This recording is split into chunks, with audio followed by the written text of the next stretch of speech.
Bob Arum claims it's not set in stone yet, but it looks pretty certain that we're going to get Amir Khan against Terence Crawford on the 20th of April in Madison Square Garden for Crawford's, I presume, for his WBO welterweight strap that he got off Jeff Horn.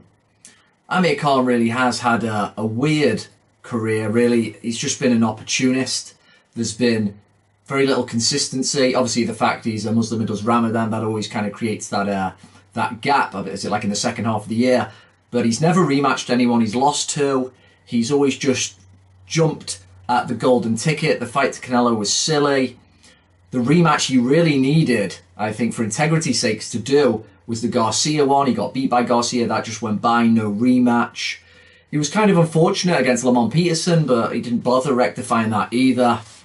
And this same kind of almost like immature, you could say, way that his career's been managed and just the fights he's just jumped into, rather than trying to get any real momentum or consistency in one division, it's kind of echoed in his fighting style. I don't think Khan has really evolved that much. A lot of people get blinded by the speed. They equate speed to skill.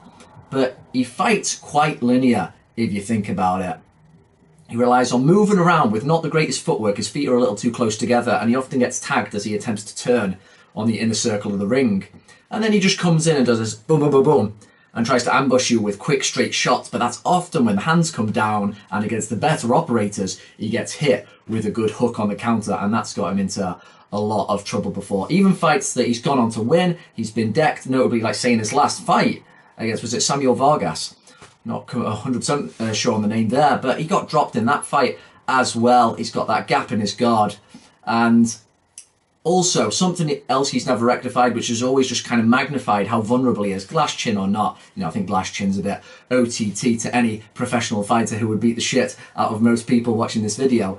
But when Khan gets hit, there is also that immature aspect that he's never really learned to go, right, let's take a knee, let's think this through, let's move, let's maybe clinch him. From the moment he got hurt against Preston when he was done in a round to the last time he got hurt, his first instinct is pretty much always to try and get stuck in or get one up on you. I remember the knockdown against Garcia when he'd previously had probably the best momentum to his career at that point after dethroning Kotelnik. And straight away when he's badly hurt, the first instinct is get up, get up, get up. He gets up and his legs are absolutely nowhere. They're not underneath him. He's wobbling like a piece of spaghetti. And that just shows a lack of intelligence. He's got all the heart in the world, Khan. I mean, watching him trying to peel himself off the canvas against Prescott when he was absolutely done. You know, he's got impressive bravery. He's a fighter to the bone. There's no doubt about that. But for a guy who's been in the game for quite a while now, 32, he really, I don't think, despite, you know, putting in a bit more muscle, maybe a few extra tricks, he hasn't really improved in the core ways he's needed to. And that's why he always remains vulnerable. Case in point, Terence Crawford, he's white hot at the moment. He's a bigger puncher probably than most people think. He is going to take his time. He's going to be given some tricky issues by Khan, just for the speed, just to adjust to him to begin with. But then a very, almost, you know, you could say maybe a great technician in Crawford. He is going to spot those gaps. And he is going to be walking King Khan onto, I think, a big counter. Probably that right hook, which is pretty good of his.